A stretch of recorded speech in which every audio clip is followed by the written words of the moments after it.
హల్లెలూయా హల్లెలూయా. లోపలికి వచ్చి కూడా చదువుకుంటే మీరు వచ్చేయండి, లేకపోతే అక్కడే కూర్చోండి. ఎందుకంటే అక్కడి నుంచి తీసుకున్నాం కాబట్టి రికార్డ్ చేస్తున్నాం కాబట్టి ఆ కెమెరా కట్టుగా రాకుండా అటు ముందుగా ఎవరు అటు ఇటు పిల్లలు కదలవద్దు. అటు అనేది లోపలికి బయట ఉన్న వాళ్ళు లోపల రాకుండా ఎరుకో కోట కూడా మూసినట్టుగా ఎరుకో ద్వారాలు మూసినట్టుగా లోపల ఉన్నవాడు బయటికి రాకుండా లోపల రాకుండా మొక్కలు వెళ్ళినట్టుగా ఉంటారు. స్తోత్రం చేద్దాం గట్టిగా.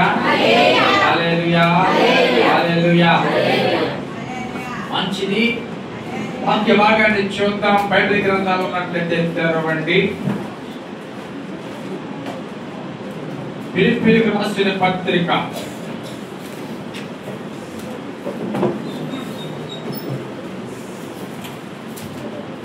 2వ అధ్యాయము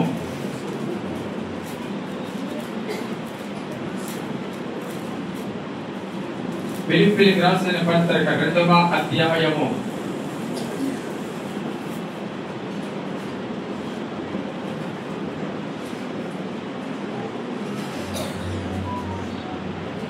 6-7 వచనాలు.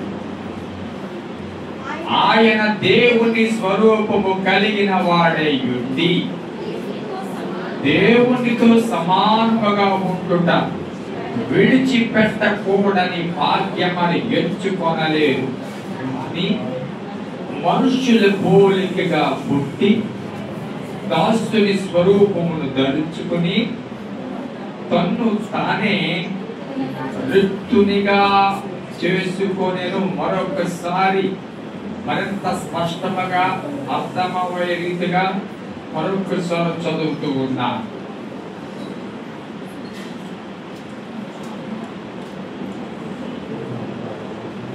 ఆయన దేవుని స్వరూపము కలిగిన వాడై ఉండి దేవునితో సమానముగా ఉండుట విడిచిపెట్టకూడని భాగ్యమని ఎంచుకొనలేదు. కానీ మనుషుల పోలికగా పుట్టి దాసుని స్వరూపమును ధరించుకుని తన్ను తానే రిక్తునిగా చేసుకొనెను. దేవునికి మహిమ కలుగును గాక. అందరం చెప్దాం గట్టిగా. హల్లెలూయా హల్లెలూయా. ఈ ఆనంద మాసములో జరుగుతున్నటువంటి ఈ క్రిస్మస్ కోడికలను బట్టి నేను ప్రభువుని స్తుతిస్తూ ఉన్నాను.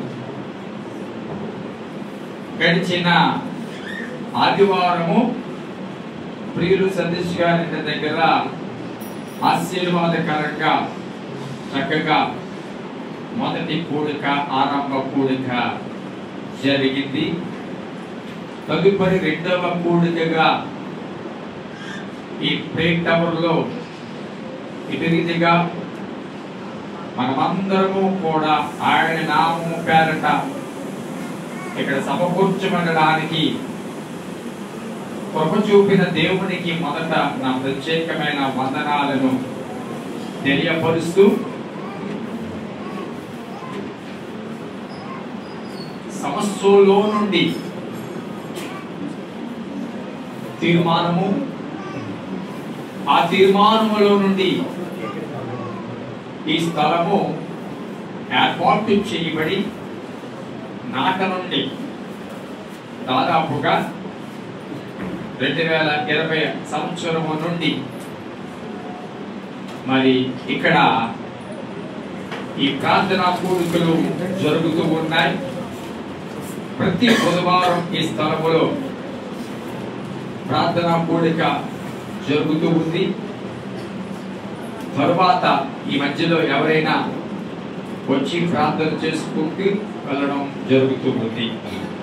ప్రసాద్ గారు ఉంటే ప్రతిరోజు ఉదయము సాయంకాలము మానక ఉదయం కాకి తీసుకొచ్చినట్లుగా సాయంత్రం కాకి తీసుకొచ్చినట్లుగా ఏరియాకి మానక ఈ స్థలంలో ప్రార్థన చేయడానికి ఆయన వచ్చేవారు.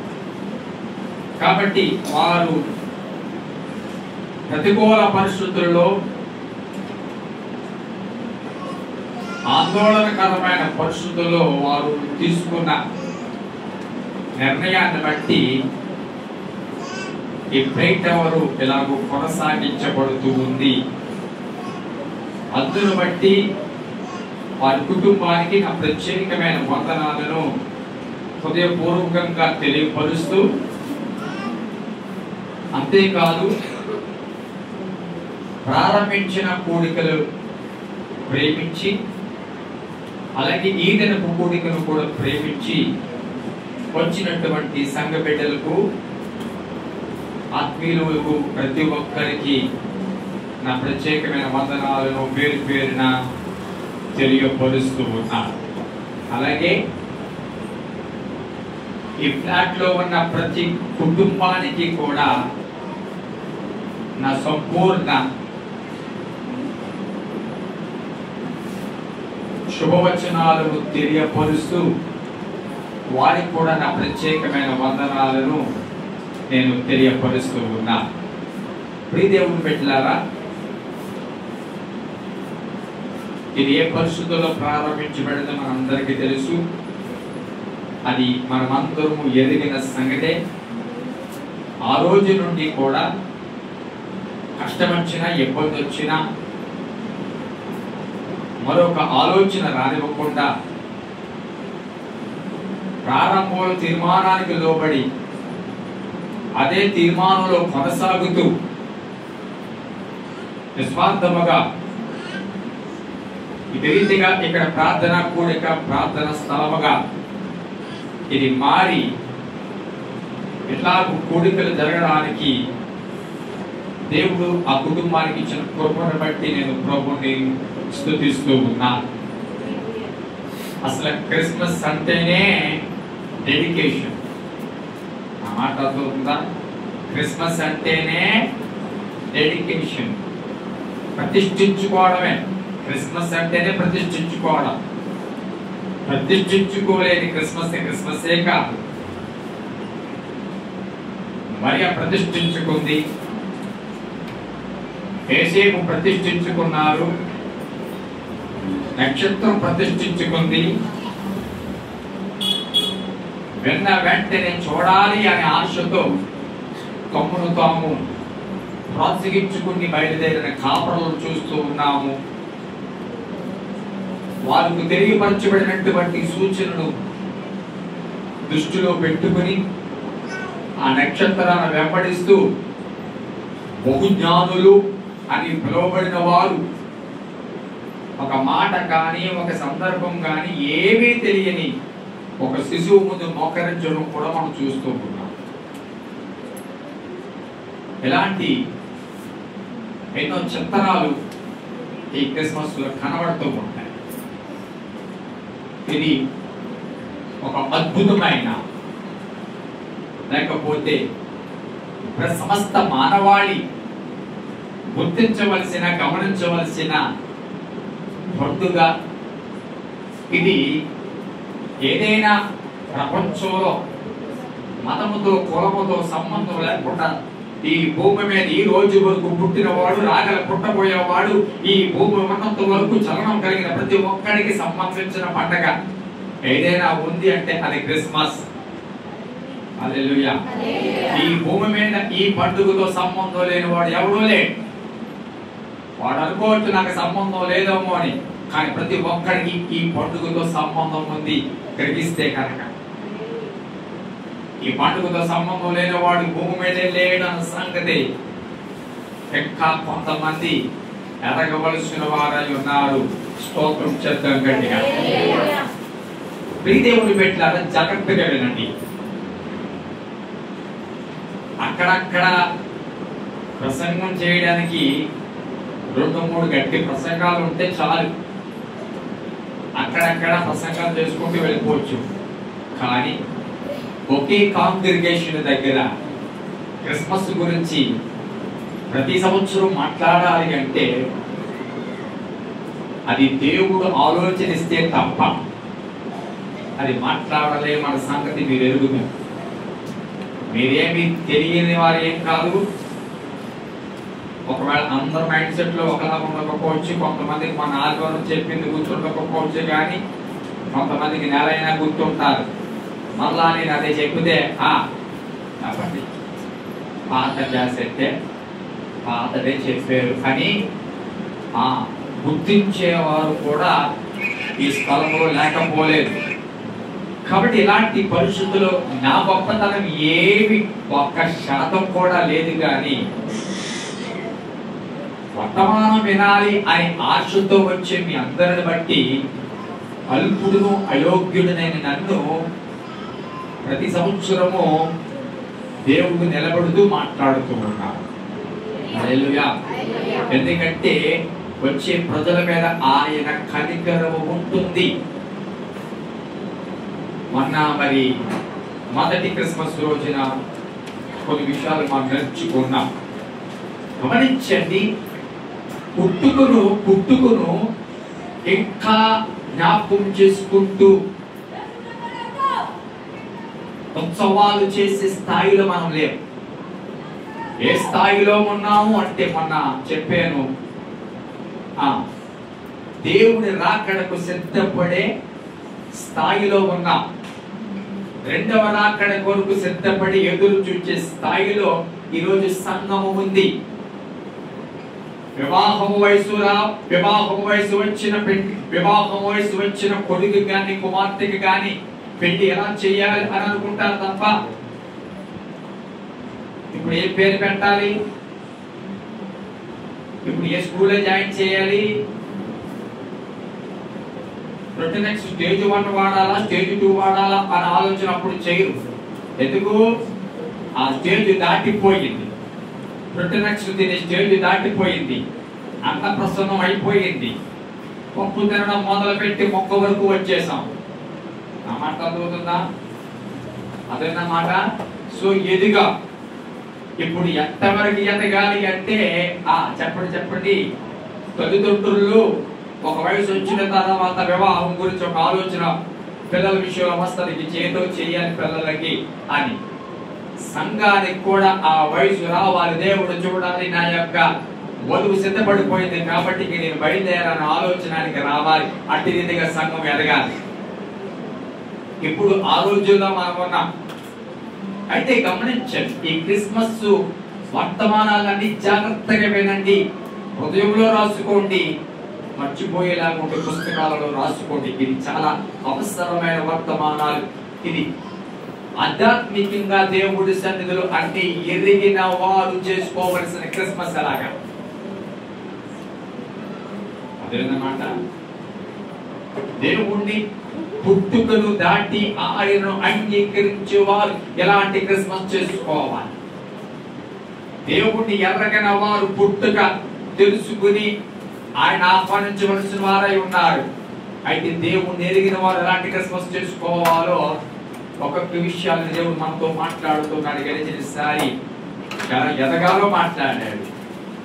జ్ఞానముతో నిండుకొనుచు ఎదిగి బలము పొందుకొనుచు ఎదగాలి. అటువంటి వారి మీద దేవుని దయ ఉంటుందని మాట్లాడాలి. అంటే ఎదగాలి, సరైన రీతిలో ఎదగాలి. అదే క్రిస్మస్ అని మాట్లాడాలి.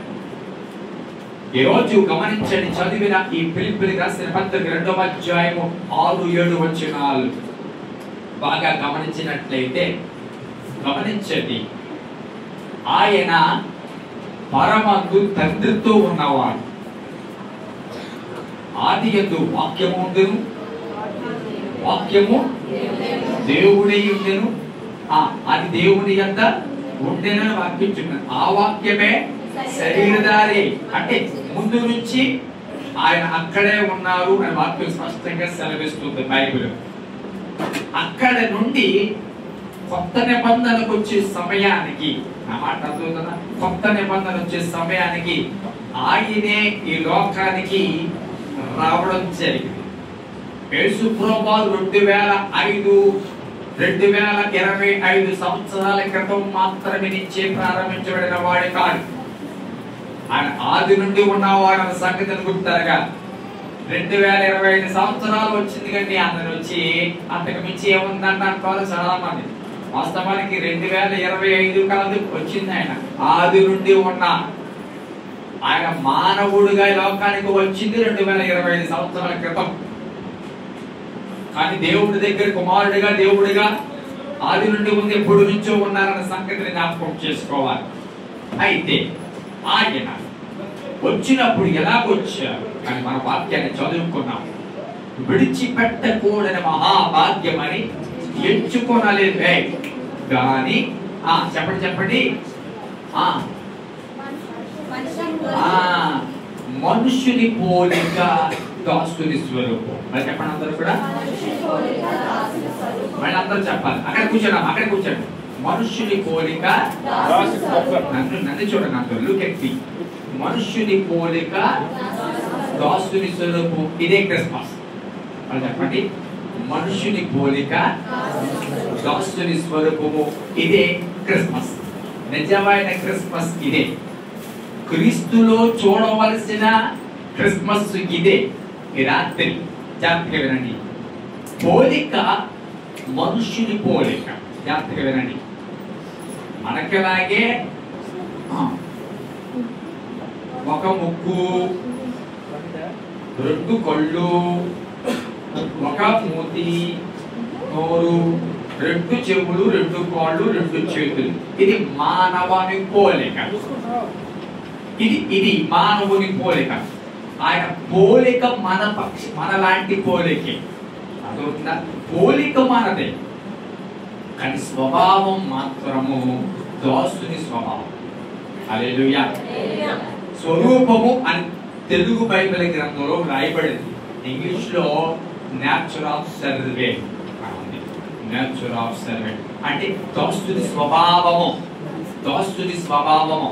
ప్రీతిని పెట్టారా? జాగ్రత్తగా, చాలా విలువైన విషయాలు జాగ్రత్తగా వినండి, గమనించండి. జ్ఞానులు వచ్చి ఆయన ముందు సాగిలపడింది మరియమ్మ కుమారుడని కాదు. మరియమ్మ కుమారుడైతే గొప్ప విశేషం ఏంటి? చాలా మంది మరియమ్మ లేరా? చాలా మంది ఆ రోజుల్లో పిల్లలు పుట్టలేదంటారా? అదవుతుందా? చాలా మంది పుట్టిన జ్ఞానులైన వారు, తూర్పు దేశపు జ్ఞానులు అంటే జ్ఞానులకు జ్ఞానులని పేరు. అలాంటి జ్ఞానులు వచ్చి ఎక్కడో పశువుల పాకలో ఉన్న ఆయన దగ్గరకు వచ్చి అక్కడ సాగిల పడబెట్టి ఆ వస్తువులు చెప్పండి వారి గిఫ్ట్లుగా బహుమానాలుగా అర్పించడం పెట్టి ఆయన ముందు సాగిల పడబెట్టి. ఇది ఆశ్చర్యంగా ఉంది కదా. కారణం ఏంటి? వారు మరియమ్మ కుమారుడిగా చూడలేదు. ఆయన పుట్టిన దాని వెనక విశేషం చూచారు. ఆయన ఎవరు గ్రహించారు. వాగ్దానాలు నెరవేర్పు, ప్రవచనాలు నెరవేర్పు. ఎన్నో సంవత్సరాలుగా ప్రవక్తలను పంపించి ఏదైతే ప్రవచించారో ఆ ప్రవచనాలు నెరవేర్పుగా ఈయన వచ్చాడు. ఈయనే చెప్పండి, చెప్పగలగా. ఈరోజు తిరిగిలేదు. ఈయనని తెలియక ఎవరో ఆయన అనుకుంటున్నారు. ఆయనే ఈయన అని తెలియాలి. మన ఎవరో చూశారు. అమ్మ చచ్చిపోయిందంట. అమ్మ చచ్చిపోతే పెన్షన్ కోసం తల్లిలాగా తయారైపోయాడు. పెన్షన్ కోసం తల్లిలాగా అలాగే తయారైపోయి 80 లక్షలు తీసుకున్నాడు. అలాగా కదా, తల్లిలాగా మొత్తం మేకప్ వేసేసుకుని 50 లక్షలు దాకా తీసుకున్నాడు. గమనించండి, దేవుని సన్నిధిలో ఆయన ఈయనే అని గ్రహించిన వారు జ్ఞానులు. ఎవరేంటో తెలియాలి. అప్పుడే నేనంటాను సాగిలపడే గుణవత్త. ఈ జ్ఞానులు సాగిలి పడ్డారంటే యేసేపు కుమారుడు అని సాగిలి పడలేదండి. లేకపోతే ఆయన పోలికను చూసి సాగిలి పడలేదు. ఆయన పోలిక చూసి సాగిలి పడ్డానికి ప్రత్యేకమైన పోలికేం కాదు. జ్ఞానులకు ఏ పోలికుందో, పురుషుల కాపులకు ఏ పోలికుందో, అక్కడ ఉన్న ప్రజలందరికి ఏ పోలికుందో, ఆది నుండి ఆదాము నుండి ఏ పోలికొచ్చిందో అదే పోలికుంది. ఇది కూడా పోలిక ఏమేమి తేడాలి. పోలికను బట్టి కాదు ఆయన గొప్పవారయ్యింది, స్వభావాన్ని బట్టి. హల్లెలూయా. గట్టిగా పోలికను బట్టి పూజించడం కా, పోలికను బట్టి సాగిల పట్టం కా, పోలికని బట్టి ఆరాధించడం కాదు, పోలికని బట్టి గణపరచడం కాదు, పోలికని బట్టి హెచ్చించడం కాదు. హెచ్చించబడేది ఆయన ఎవరికి తెలుసా? స్వభావాన్ని బట్టి. హల్లెలూయా, హల్లెలూయా. స్వభావాన్ని బట్టి హెచ్చించబడ్డాడు. ఎప్పుడు కూడా నేను అంటాను, పోలికకి ఎప్పుడు కూడా దేవుడి లెక్క ఉండదు, స్వభావానికి లెక్క. ఒక వ్యక్తికి పోలికని బట్టి మహిమ రాదు, పోలికని బట్టి ఘనత రాదు, పోలికని బట్టి దేవుడి దృష్టిలో గుర్తింపు రాదు. దేనిని బట్టి వస్తుంది? స్వభావాన్ని బట్టి వస్తుంది. హల్లెలూయా, హల్లెలూయా. దేవుని సొంత స్వభావాన్ని బట్టే. దేవుని దృష్టిలో ఎప్పుడైతే మన స్వభావం సరిగ్గా ఉందో దానిని బట్టే మనకు గుర్తింపు, దానిని బట్టే ఆశీర్వాదం, దానిని బట్టి దీవెన, దానిని బట్టి దేవుడు తన ఇచ్చిన మాటను నెరవేర్చుతాడు. పోలికని బట్టి చెయ్యాలి అంటే ప్రపంచంలో అందరికీ చెయ్యాలి, ఎందుకంటే ప్రపంచం అంతా ఆయన పోలికే. పోలిక ప్రపంచం అంతరికి ఉందే, కానీ స్వభావం కావాలి. స్వభావం ఉందా? లేదే. గమనించండి, క్రిస్మస్ ఏంటో తెలుసా? క్రిస్మస్ ఏంటో తెలుసా? పోలిక కాదు, క్రిస్మస్ అంటే స్వభావం. హల్లెలూయా. క్రిస్మస్ ఎప్పుడు చేసుకోవాలి తెలుసా? పోలికని బట్టి చేసుకోకు, స్వభావాన్ని బట్టి చేసుకో. అది క్రిస్మస్. ఈరోజు పోలికని బట్టి చేసుకుంటున్నారు క్రిస్మస్. స్వభావాలు అలాగే ఉన్నాయి. నా మాట అర్థమవుతుందా? స్వభావాలు అలాగే ఉన్నాయి కానీ క్రిస్మస్ చేసుకుంటూ ఉన్నారు. స్వభావాలు అలాగే ఉంటే క్రిస్మస్ చేసుకుంటే ఏ ప్రయోజనం తల్లి? స్వభావాలు అలాగే ఉంచుకుని Christmas Christmas Christmas merry Christmas అంటే ఏమి ప్రయోజనం? స్వభావాలు అలాగే ఉంచుకుని కనబడడానికి కేకులు తినేస్తామో తప్ప, స్వభావాన్ని అలాగే ఉంచుకుని ఏదో దోతలు పాడినట్లుగా పాడుతున్నాం. గమనించండి, గమనించండి. అక్కడ గొల్లలు జ్ఞానులు అందరూ కూడా ఆరాధిస్తుంటే పరలోకంలో దేవదూతలు కూడా ఆరాధించారట. ఆ ఆరాధన ఎవరు కనెక్ట్ అయిందే? పరలోకానికి కనెక్ట్ అయ్యింది. ఇక్కడ ఆరాధన జరుగుతుంది. ఎక్కడ ఆరాధన జరిగింది సార్? పైన కూడా ఆరాధన జరిగింది. That is God, that true worship. ఇక్కడ ఆరాధన చేస్తుంటే పరలోకంలో కూడా ఆ కనెక్ట్ అవ్వాలి. అది ఆరాధన. ఈ రోజు నువ్వు చేస్తుంది కానీ నీ చేస్తుంది పరలోకంతో ఏ కనెక్ట్ లేదు, అంత ఈ లోకానికే కనెక్ట్. నువ్వు చేసే ఆరాధన, పాడే పాట లోకంతో కనెక్ట్ అవుతున్నా తప్ప పరలోకంతో కనెక్ట్ అవ్వలేకపోతున్నావు. పరలోకంతో కనెక్ట్ అవ్వలేని వ్యక్తి, పరలోకంతో కనెక్ట్ అవ్వలేని ప్రార్థన, పరలోకంతో కనెక్ట్ అవ్వలేని పాటలు, పరలోకంతో కనెక్ట్ అవ్వలేని సాక్ష్యము, పరలోకంతో కనెక్ట్ అవ్వలేని పరిచర్యలో అవి పోలికతోనే ఉంటాయి, పోలికలాగే మిగిలిపోతాయి. ఒక వ్యక్తి చచ్చిపోతే పోలిక గురించి మాట్లాడుకోము, స్వభావం గురించి మాట్లాడుకుంటాం. ఒక వ్యక్తి సాక్ష్యం పోలిక కాదు, స్వభావం. రైట్? అంతేనా? నేను చచ్చిపోయినాక మా అయ్యగారు బుక్కు సన్నగా ఉండేది అని చెప్పుకుంటారా? అది దరిద్రం. నా పోలిక గురించి చెప్తే నేను బతికి వచ్చిన ఒకటే. నేను చచ్చిపోతే సాక్షి ఏం చెప్తారు? స్వభావం గురించి మాట్లాడతా. అదేనమాట. సాక్షి ఏంటి? స్వభావం. సాక్షి ఏంటి? నేను నిలబెట్టేది స్వభావం. దేవుడికి మహిమ తీసుకొచ్చేది నీ పోలిక స్వభావమా? చెప్పాలి గడిగా. పోలిక అంటే అలాగా ఉన్నాను, మున్సిపల్ చీపురులాగా చాట, మున్సిపల్ చీపురులాగా జడ, అదా? ఏంటి? దేనికి? ఏ పోలికని బట్టి? పోలికని బట్టి దేవుడి మహిమ ఎప్పుడు రా? నువ్వు తెల్లగా ఉంటే నల్లగా ఉంటే. పేతురు పుట్టాడే పోలికలు పుట్టుడంట. మాట్లాడుతుందా? స్వభావాలు ఎప్పుడు కూడా నేను అంటాను దేవుడి దృష్టి, పోలికలు ఎప్పుడు కూడా దేవుడి దృష్టిని ఆకర్షించలేవు. దేవుడికి కావలసింది దేవుడిని గురించి సాక్ష్యం చెప్పేది. ఈయన నా ప్రియ కుమారుడు, ఈయన ఆనందించుచున్నాననే సాక్ష్యం పరలోకం నుండి వచ్చిందంటే అది పోలికని బట్టి కాదు, అది స్వభావాన్ని బట్టి వచ్చింది. హల్లెలూయా. సో ఈయన ఏ స్వభావంతో వచ్చాడంట? పోలిక. ఏం పోలిక? చెప్పండి. మనుష్యుని పోలిక, కానీ స్వభావము అదే క్రిస్మస్.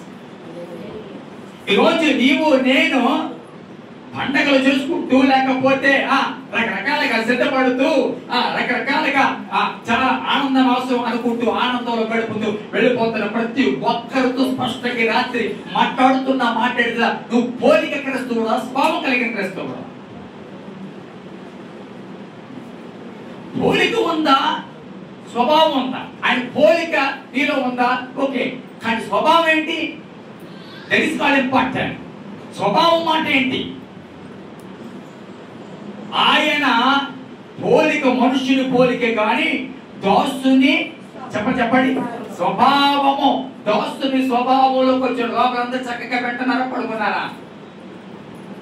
దాసుని స్వభావము నేను చూడకపోయినా గమనిస్తూనే ఉంటాను. దాసుని స్వభావము, నేను ఒక మాట చెప్తాను. అసలు దాసుని స్వభావము పొందుకోవడానికి ఈ మేమైనా అంత చిన్నోడంటారా? గమనించండి, దాసుని స్వభావంలో రాకడానికి 3 విషయాలు చెప్తుంది. రాత్రి జాగ్రత్తగా వినండి. అది నీలో ఉంటే నీవే ఒక క్రిస్మస్. హల్లెలూయా. అది నిజమైన క్రిస్మస్. మొదటిది, దాసుడికి ఉంటే తెలుసా, నో పర్సనల్ ఎజెండా. ఆ మాట అవుతుందా? దాసుడికి సొంత ఎజెండా ఉండదా? రైట్. దాసుడికి ఏమైనా సొంత ఎజెండా ఉంటుందండి? దాసుడు అమ్మివేయబడతాడు. దాసుడు చెప్పండి ఏ పని చెప్పినా చేయవలసిందే. యజమానుడు ఏది చెప్పితే అది చేయాలి. కూర్చోరా అంటే కూర్చోవాలి, లెగాలరా అంటే లెగాలి, అక్కడికి వెళ్ళాలంటే అక్కడికి వెళ్ళాలి, పొద్దుటి ఇక్కడికి వెళ్ళాలంటే అక్కడికి వెళ్ళాలి, ఆ చీపురలా పట్టురామంటే పట్టు రావాలి. ఇది దాసుడి పని. దాసుడు ఎప్పుడు కూడా యజమాని మాట కోసం ఎదురు చూస్తాడు తప్ప యజమానుడికి చెప్పడం. ఆ మాట అర్థవుతుందా? యజమానుడు ఏం మాట ఇస్తాడా, యజమానుడు ఏం చెప్తాడా అని ఎప్పుడు యజమానుడు కనిపెట్టుకుంటూ యజమానికి అనుకూలంగా యజమానికి అందుబాటులో అంటాడు దాసుడు. పర్సనల్ ఎజెండా ఏముండదండి దాసుడికి.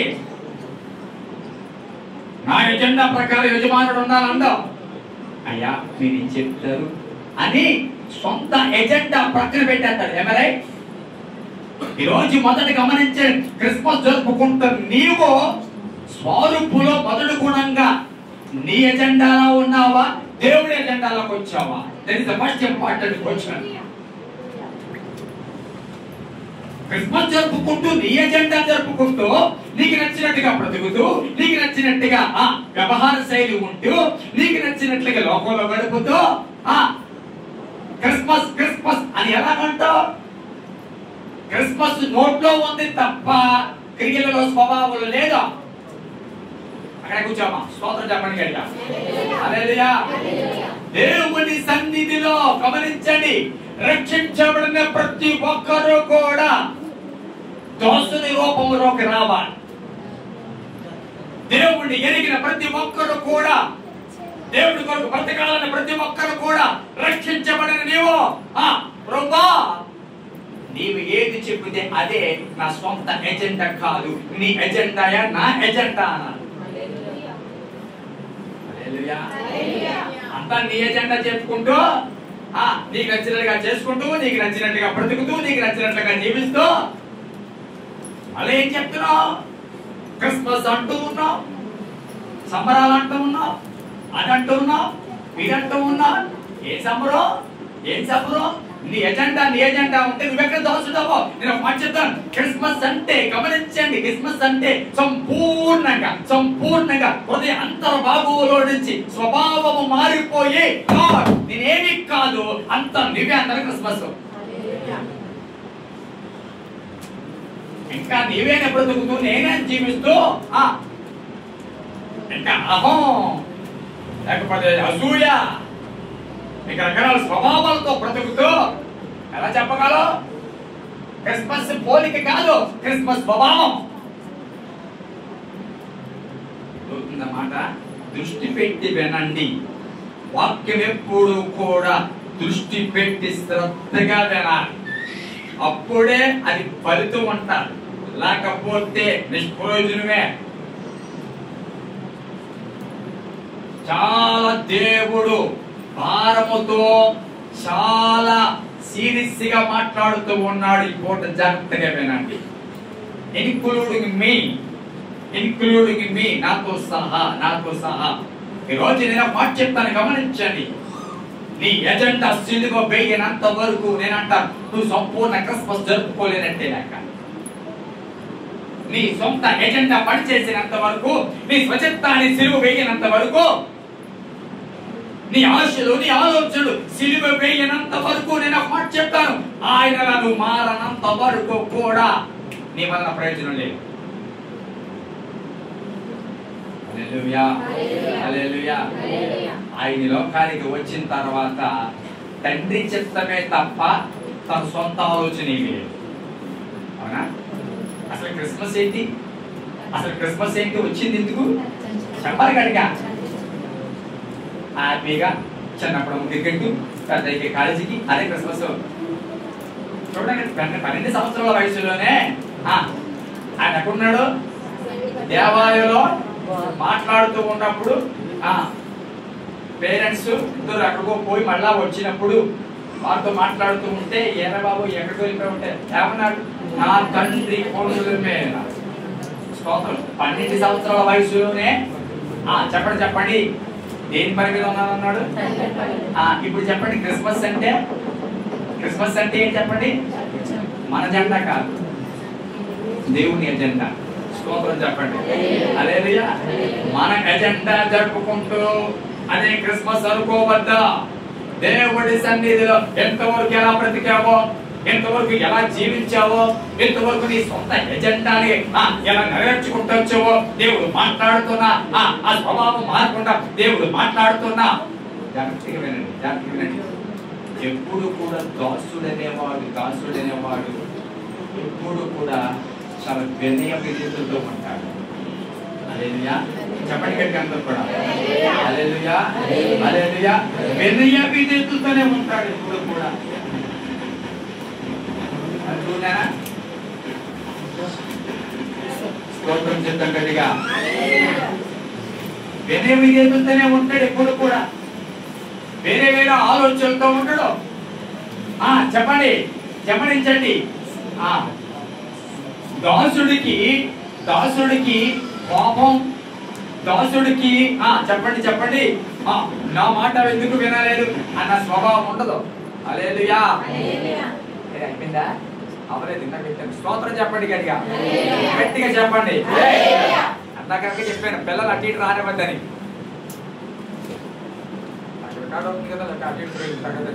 స్తోత్రం చెప్పండి గట్టిగా. దేవుని సన్నిధిలో ఈ రోజు గమనించండి ప్రియ సహోదరులారా, నా మాటలు త్వరగా ముగించడానికి నేను ఇష్టపడతాను. ఈ రాత్రి దేవుడు భారత్తో మాట్లాడుతున్న మొదటి మాట ఏంటో తెలుసా? నీ ఎజెండా ప్రక్కన పెట్టి, ఈ రోజు నుంచి నీ స్వభావము నీ ఆలోచన ప్రక్కన పెట్టా. గమనించండి, ఎదుటివాడు సుఖమే మేలనుకుని ఒక వాక్యం అంటుంది, మనల్ని ధనవంతులుగా చేయడానికి. అది దాసుడు లక్షణం. దాసుడు తన కొరకు బ్రతకడం, యజమాని కొరకు బ్రతుకుతాడు. హల్లెలూయా. దాసుడు చెప్పండి తన కోసం బ్రతకడు, యజమానుడి కోసం బ్రతుకుతాడు. యజమాను క్షేమమే తన క్షేమం అనుకుంటాడు. యజమాను ఆరోగ్యమే చెప్పాలి తన ఆరోగ్యం అనుకుంటాడు. యజమానుకు అన్ని విధాల వినయ విధేయతలు కలిగిన వాడిగా ఉంటాడు. బడా నమ్మకమైన. హల్లెలూయా, హల్లెలూయా. ఎందుకన్నాడు? నిరీక్షణతో ఆశతో ఏదైతే ఇచ్చాడో యజమానుడు దాన్ని పూర్తి చేశాడు కాబట్టి. అర్థమైందా? 5 ఎత్తే 5 చేశాడు. యజమానుడి యొక్క ఆశ, యజమానుడి యొక్క ఆలోచన చెప్పండి నెరవేర్చాడు, సఫలం చేశాడు. నువ్వు క్రిస్మస్ చేసుకుంటున్నావా? ఎవరి చేత పంపబడ్డావు ఇక్కడికి? నీ తల్లి కడుపులో ఎవరిని బట్టి పుట్టావు? కడుపులో పడిన తర్వాత అబార్షన్ ఎందుకు చచ్చిపోలేదు? పుట్టినప్పుడు ఆపరేషన్ చేయాలో లేకపోతే ఇంకొకటి అని అనేక మంది చచ్చిపోతున్నట్టు ఎందుకు చచ్చిపోలేదు? ఆడుతున్నప్పుడు ఎలాగ ఆడతామో తెలియదు. ఈ రోజు పిల్లలు చూస్తుంటే వాళ్ళ ఆటలు చూస్తుంటే మనం 1 నిమిషం నుంచోలేము. మనకి టెన్షన్ వచ్చేస్తుంది. ఆ మేడ ఎక్కేస్తాడు, ఆ గోడ ఎక్కేస్తాడు, అది మీద దూకెత్తాడు, సైకిల్ ఎక్కేస్తాడు, దూకెత్తాడు, ఆ తప్పు దొరుకుతుంది కూడా తెలియట్లేదు. అవునా? అలాంటి అజ్ఞానంగా ఏది పట్టుకుంటే ఏది అవుతుందో కూడా తెలియని ఆ దినాల్లో మనం కూడా వచ్చాం. అలాంటప్పుడు కరెంట్ ముట్టేసుకుంటే ఏదో జరిగిపోయి ఉంటే లేరా అలాంటి వాళ్ళు లేరా? ఎవరైనా ప్రాయం వచ్చిన తర్వాత చచ్చిపోయిన వాళ్ళు ఉన్నారు. అంత ఎందుకండి 2021 మన కళ్ళ ముందే ఎంతమంది చచ్చిపోయారండి కరోనాతోని? హల్లెలూయా. ఎందుకు సజీవులంగా ఉన్నాం? ఎప్పుడైనా ఆలోచించావా? ఎందుకు ఇంకా దేవుడు అవకాశం ఇచ్చాడు? ఎందుకు దేవుడు ఇంకా ఆయుష్నిచ్చాడు? నీ పోలికలు మార్పు వస్తుందని కాదు, క్రైస్తవుల్లో పోలికల్లో మార్పు వస్తుంది తప్ప స్వభావాల్లో మార్పు రావటం లేదు. ఇక్కడ ఉన్నారా? పోలికల్లో చెప్పాలి గడిగా పోలికల్లో మార్పు వస్తుంది.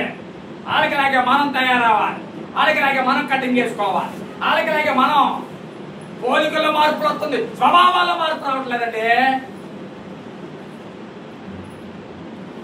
పోలికలో నీకు ఎంత మార్పు వస్తే ఎవరికి లెక్కలేదు. ప్రజలు అబ్బా అబ్బో అంటారు. ప్రజలు మాట అర్థమవుతుందా? దేవుని సన్నిధిలో స్వభావంలో మార్పు రావాలి. ఎందుకు రావాలి? గట్టిగా చెప్పండి, నమ్మితే స్వభావంలో మార్పు రావాలి. సో మొదటిది నో ఓన్ ఎజెండా, కేవలము దేవుని ఎజెండా మాత్రమే. ఇంకా రెండవది, ఆయన పరిచర్య చేయించుకోవడానికి రాలేదు, పరిచర్య చేయడానికి వచ్చాడు. అది దాసుని యొక్క పోలిక. మళ్ళీ చెప్పండి, పరిచర్య చేయించుకోవడానికి రాలేదు, పరిచర్య అదన్నమాట. దేవుని సన్నిధిలో ఇది ఎప్పుడు గమనించో, పరిచర్య చేయించుకోవడం చాలా సులభమే, పరిచర్య చేయడమే చాలా అవసరం. పరిచర్య చేయాలండి, దేవుని పని అందరూ చేయాలండి, ప్రకటించడం అందరూ చేయాలి. ఎప్పుడైతే దేవదూత కనిపించిందో చెప్పిందో ఎంత దూరం వెళ్ళాలి అబ్బాయి, ఎంత ఉండండి ఇదే డబ్బులు వెళ్ళగలమా? ఎక్కడ వెళ్తావులే అన్నయ్య, మనం అనుకోలేదు. కాపర్లో బయలుదేరలేదా? బయలుదేరి మళ్ళా వచ్చేసేసి చూసామని భార్యకి పిల్లలకు చెప్పి వాళ్ళింటి మొత్తం స్తుతి పాట పడుకుని కూర్చున్నారా? లేదే. చూసిన తర్వాత చెప్పండి, అనేక మందికి ప్రకటిస్తూ వచ్చారండి. హల్లెలూయా, హల్లెలూయా. దేవుని సన్నిధిలో చెప్పండి, పరిచర్య చేయించుకునేది కాదు, చేసేది. అది సేవకుడైనా సేవకురాలైనా, మరి నువ్వైనా నేనైనా దేవుని సన్నిధిలో అందరూ పరిచారకులమే, అందరూ పని చేయవలసిన వారమే. పెద్ద చిన్న, ప్రైవేట్ జాబు, గవర్నమెంట్ జాబు, తెలుపు నలుపు, చదువు పామరి లెక్క లేదు, అందరూ దేవుని సన్నిధిలో పరిచారకులమే.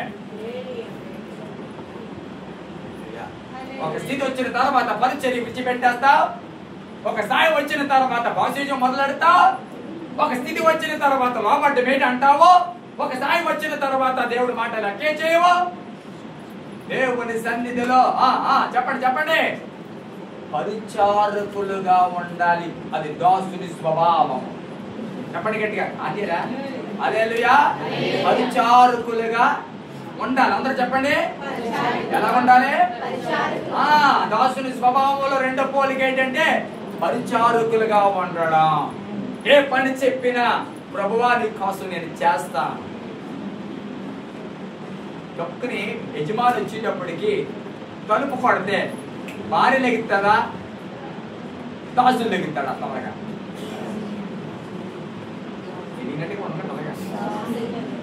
అది భలే చెప్పారు. ఈవిడ ఎక్కడ ఉంటుంది? అదే అలా ఉంటారండి. ఈవిడ ఎక్కడ ఉంటుంది? ఏసీ రూమ్లో ఉంటారు. ఈ దాసుడు ఎక్కడ ఉంటాడు? అయ్యగారు ఎప్పుడు వస్తారా అని గుమ్మం దగ్గర ఎదురు చూసి మొదటి స్వరం వినబెడితే దాసుడే. హల్లెలూయా. స్తోత్రం చెప్పండి గట్టిగా. దాసుడు యజమానుడు ఏం చెప్తాడో అని ఎదురు చూస్తాడు. ఎప్పుడు వస్తాడా? విసుక్కుంటాడా? అలా పాడాలేదు, 3 గంటలకు వస్తావా అంటాడు దాసుడు. భార్య అనొచ్చు, విన్నా సరే తలుపు తీయకుండా అనొచ్చు, విన్నా సరే మాట్లాడకుండా ఉండొచ్చు, విన్నా సరే చెప్పండి ఏమి చెప్పండి, చెప్పకుండా ఉండొచ్చు. ఆ మాట అర్థమవుతుందా? దేవుని సన్నిధిలో. కానీ దాసుడు అలా ఉంటాడు. ఉంటాడమ్మా? ఉంటాడు. అలా ఉంటాడు దాసుడు. 3 గంటలకు వచ్చినా, 4 గంటలకు వచ్చినా చెప్పండి, విసుక్కోకుండా, జాగ్రత్తగా వినాలి, విసుక్కోకుండా ఏ సమయంలో వచ్చినా తలుపు తట్టేటప్పటికి తలుపులు తెరుస్తాడు దాసుడు. స్తోత్రం చెప్పండి. హల్లెలూయా. దాసుని స్వరూపం రావాలి సంఘానికి. చెప్పాలి గట్టిగా అంటారు. చెప్పమ్మా. దాసుని స్వరూపం రావాలి అందరికీనే. ఏ పని చేసైనా ప్రభు కొరకు పని చేయాలి. మనం ఏ స్థితిలో ఉన్నా సరే ప్రభు కొరకు వంగాలి. ఏదైనా సరే నా యజమానుడికి లోబడాలి. ఏదైనా సరే దేవుడి పని కోసం నిలబడాలి. ఏదైనా సరే నేను అంటాను, దేవుడి పని నిమిత్తమో, జాగ్రత్తగా వాక్యం చక్కగా వెళ్ళాలి. దేవుడి పని నిమిత్తమో చెప్పండి చెప్పండి మనం నిలబడాలి. హల్లెలూయా. చెప్తాం హల్లెలూయా, హల్లెలూయా. దాసుని స్వరూపం వచ్చిన వాడు ఏ పని చెప్పినా మీరు ఎందుకు చెప్పావు అని అనుకోడు. మనమైతే మరి తెలుసలేదు అయ్యగారికి ఏ పని పడతా పని అప్పుడే మన గురించి అయ్యగారికి ఏమన్నా తెలుసో తెలీదు, అసలు ఏ పని పడతా పని చెప్పేస్తున్నారు. ఎవరికి ఏ పని చెప్పాలో తెలుసుకోవాలి ముందు. దాసుడు అలా ఉండడండి. దాసుడు అలా ఉండడు. నా మాట అంటున్నా. ఎందుకంటే దాసుడికి సొంత ఎజెండా చెప్పాలి గట్టిగా అందరూ. దాసుడికి సొంత ఎజెండా ఉండరా? సంపూర్ణంగా యజమానుడికి చెప్పండి తను తాను అప్పగించుకుంటారు. ఇక 3వ దానికి వస్తూ ఉన్నా. Hallelujah, hallelujah. Submission with responsibility. Hallelujah. చెప్పండి. సబ్మిషన్ విత్ రెస్పాన్సిబిలిటీ అంటే దాసుడు తనకి తన యజమానుడికి తాను ఎలా అప్పగించుకుంటాడు సార్? ఒక బాధ్యతగా అప్పగించుకుంటాడు. చెప్పండి. ఒక బాధ్యతగా తను అప్పగించుకుంటాడు. అంటే యజమానుడికి లోబడడం అనేది ఒక బాధ్యత అనుకుంటాడు. మాట అర్థమవుతుందా? యజమానుడికి లోబడ్డం అనేది ఒక బాధ్యత అనుకుంటాడు. యజమానుడికి విధేయత చూపించడం ఒక బాధ్యత అనుకుంటాడు. దేవుని పని ఒక బాధ్యత అనుకుంటాడు. పరిచర్య ఒక బాధ్యత అనుకుంటాడు. సంఘం ఒక బాధ్యత అనుకుంటాడు. విశ్వాస సమస్యలు ఉంటాయి, అది ఒక బాధ్యత అనుకుంటాడు. హల్లెలూయా. అలా నా వారి గురించి తెలిసింది అంటే ఏం చేయాలి? చెప్పరే. తెలిసిన వాడు ఏం చేస్తాడు? ప్రార్థన చేస్తాడు. బాధ్యత అనుకుంటాడు. హల్లెలూయా. మన సమస్యలో ఉంటే చెప్పండి నిలబడాలనుకుంటాడు. అది బాధ్యత కలిగిన వాడు అనుకుంటాడు. కాబట్టి ప్రియ సహోదరులారా, బాధ్యతతో మనం అప్పగించుకోవాలి. చెప్పండి మరి చెప్పండి అందరూ కూడా. బాధ్యతతో మనం అప్పగించుకోవాలి. బాధ్యతతో మనం ప్రభువుకి సమర్పించుకోవాలి. ప్రభువా నీకు లోబడ్డు బాధ్యత. నన్ను నేను నీకు అప్పగించుకోవడం ఒక బాధ్యత. నీకు విధేయత చూపించడం చెప్పండి ఒక బాధ్యత. గమనించండి, భక్తి భారంగా కాదు, బాధ్యతతో చేయాలి. చెప్పండి. భక్తి అది భారంతో కాదు, బాధ్యతతో చేయాలి. ఆదివారం గుడి అదనమాట. భారంతో రాకూడదు, బాధ్యతగా రావాలి. మోకరించడం చెప్పాలి గట్టిగా. మోకరించడం అది ఒక భారం అనుకోకూడదు, ఒక బాధ్యత అనుకోవాలి. దేవుని తెల్లవారుజామున లేచి ప్రార్థన చేయడం ఒక బాధ్యత అనుకోవాలి. మోకరించడం ఒక బాధ్యత అనుకోవాలి. ఉపవాసం ఉండడం ఒక బాధ్యత అనుకోవాలి. దేవుడికి ఇవ్వడం చెప్పాలి ఒక బాధ్యత అనుకోవాలి. దేవుడికి మహిమ కలుగును గాక. గట్టిగా మాటలు ముగిస్తున్నాను. నిజమైన క్రిస్మస్ ఏంటి తెలుసా? పోలిక కాదు. చెప్పాలి గట్టిగా అందరూ చెప్పాలి లోపల. నిజమైన క్రిస్మస్ ఏంటి? పోలిక కాదు, స్వభావము. పోలికతో చేసుకుంటున్నావా? స్వభావంతో చేసుకుంటున్నావా? కేవలం పోలికతో చేసుకుంటే నీ క్రిస్మస్ క్రిస్మసే కాదు. స్వభావంతో చేసుకుంటే స్వభావం మారాలి. మన వ్యాధి ఇది మనం ఎవరి దగ్గర వాడాలి, మనం ఎవరి దగ్గర ఉండాలి అనే స్వభావాలు సంపూర్ణంగా విడిచిపెట్టినప్పుడే నేను అంటాను దేవుని సన్నిధిలో నిన్ను బట్టి తండ్రి సంతోషిస్తాడు. కలుసుకుందాం, ప్రార్థన చేద్దాం. కలుసుకుందాం, ప్రార్థన చేద్దాం. దానికి ఏం చేయాలి? కలుసుకుందాం. ప్రతి ఒక్క